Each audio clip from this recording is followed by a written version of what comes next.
இந்த வீடியோ நான் எதுக்காக போடுறேன் அப்படின்னா, இந்த அக்கா வந்து ரொம்ப நாளாக வந்து எங்களோட வீடியோவை வந்து கண்டினியூவாக பார்த்துட்டே இருந்தாங்க. அவங்க வந்து எங்ககிட்ட வந்து, "பாப்பா எல்லாத்தையும் எடுத்து போடுறீங்கல்ல, எங்கள் கடையும் வந்து ஒரு வீடியோவாக எடுத்து போடுங்க. உங்களை மாதிரி எல்லாருமே வந்து எங்ககிட்டயும் வந்து பழம் வாங்குவாங்கள்ல, உங்கள் மூலயமா எங்களுக்கும் ஒரு பயன் கிடைக்கும்லன்னு" சொல்லிட்டு அந்த அக்கா சொன்னாங்க. அதனால தான் இந்த வீடியோ பாருங்கள். தூத்துக்குடி போயிட்டு வர்ற வழியில் நாங்கள் எப்போவுமே இந்த கோமாஸ்புரம் பழக்கடையில் தான் எப்போவும் பழம் வாங்குவோம். இந்த அக்கா கடையில் வந்து எப்போவுமே மற்ற கடைங்களோட இங்கே வந்து எப்போவுமே 10 ரூபா 15 ரூபா நம்மளுக்கு வந்து லாபமாக தான் கொடுப்பாங்க. அந்த அக்கா கம்மி பண்ணி தான் கொடுப்பாங்க. இந்த அக்கா கடையில் நாங்கள் எப்போவுமே வந்தால் வந்து திராட்சை பழம் வந்து வச்சுருப்பாங்க. அந்த திராட்சை பழம் வந்து ரொம்ப வந்து ஒரு மற்ற கடைங்களோட இந்த கடையில் வந்து நல்லா இனிப்பாக உள்ள திராட்சை பழமாக வச்சுருப்பாங்க. நம்ம குழந்தைங்களுக்கு கூட கொடுக்கலாம், அந்த மாதிரி இருக்கும். இங்கே 1/4 கிலோ வந்து பார்த்திங்கன்னா 35 ரூபா தான் திராட்சை பழம். ரொம்ப டேஸ்டியாக இருக்கும். என் குழந்தைங்களும் வந்து இந்த திராட்சை பழம் வந்து ரொம்ப விரும்பி சாப்பிடுவாங்க. பச்சை திராட்சை பழம் வந்து ஒரு 1/4 கிலோ வாங்கினேன். அதுக்கப்புறம் வந்துட்டு பார்த்திங்கன்னா பச்சை திராட்சை பழத்தில் வந்து விதை இருக்காது, அந்த பச்சை திராட்சை தான் நான் வாங்கினேன். அதுக்கப்புறம் வந்து வேறு என்ன வாங்கலாம் அப்படின்ட்டு யோசிச்சுட்டு இருக்கும் போது கிர்னி பழம் என்ன ரேட்டுன்னு கேட்டேன்.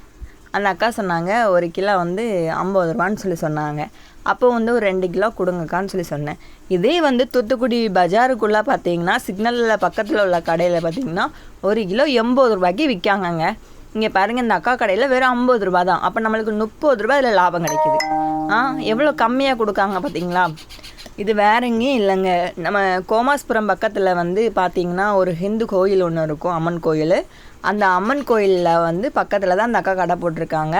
ஈவினிங் டைமில் வந்து இதில் வந்து ஜவுளி கடையும் வந்து போடுவாங்க. ஜவுளி கடையிலேருந்து செப்பல்லேருந்து எல்லாமே வந்து விற்பனை பண்ணிகிட்ருக்காங்க. அதுவுமே நம்மளுக்கு கம்மியாக கிடைக்குதுங்க. நீங்கள் வந்து யாராவது இந்த சைடாப்பில் நீங்கள் போனீங்க அப்படின்னா இந்த அக்கா கடையில் மறக்காமல் பழம் வாங்கிக்கோங்க. நல்லா தித்திப்பாகவும் இருக்கும், நம்மளுக்கு ரேட் கம்மியாகவும் இருக்குங்க. அப்புறம் வந்துட்டு வாழைப்பழம் வந்து என்னோடய பசங்க வந்து ரொம்ப விரும்பி சாப்பிடுவாங்கன்னு சொல்லிட்டு 1 கிலோ வாழைப்பழமும் நான் வாங்கினேங்க. பழம் எல்லாம் வாங்கிட்டு அக்கா பைசா எவ்வளோன்னு கேட்டேன். அவங்க வந்து, பாப்பா வந்து கிர்னிக்கு வந்து ஒரு 100 ரூபா, அதுக்கப்புறம் திராட்சை பழத்துக்கு வந்து ஒரு 70 ரூபா, ஆக மொத்தம் வந்து 170 ரூபான்னு சொன்னாங்க. நானும் பர்ஸ்லேருந்து துட்டை எடுத்து கொடுத்தேன். அக்கா வந்து லாஸ்ட்டில் வந்து எனக்கு ஃப்ரீயாக ஒரு பழம் வேறு கொடுத்தாங்க, செவ்வாழை கொடுத்தாங்க.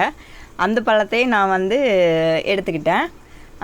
அக்கா எனக்கு வந்து பார்த்திங்கன்னா எல்லாமே வந்து கம்மியாக போட்டிருக்கீங்க. நான் மற்ற கடைங்களோட எனக்கு இந்த கடையில் வந்து வாங்குறது வந்து பழமும் வந்து தரமாக இருக்குது, பைசாவும் வந்து எங்களுக்கு லாபமாக இருக்குது.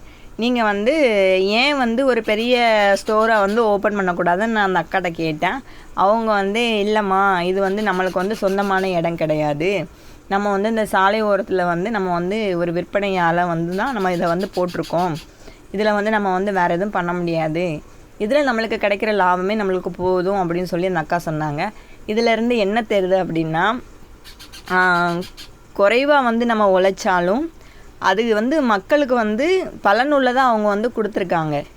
என்ன அப்படின்னா, பழம் வந்து யாரும் இவ்வளோ கம்மி ரேட்டு நான் வந்து பார்த்ததில்ல. நான் தூத்துக்குடிக்குள்ளேயே வந்து கேட்டதுக்கே பழம் வந்து எல்லாருமே வந்து ஜாஸ்தியாக தான் ரேட் சொன்னாங்க.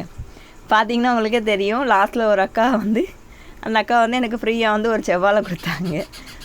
நான் அதை வந்து வாங்கிட்டு அந்த அக்கா வந்துட்டு சொன்னேன், அக்கா நான் கண்டிப்பாக வந்து நான் அதை வந்து யூடியூப்பில் வந்து அப்லோட் பண்ணுவேன், இதை பார்த்துட்டு வந்து இன்னும் வந்து உங்கள் கடைக்கு நிறைய பேர் வருவாங்க.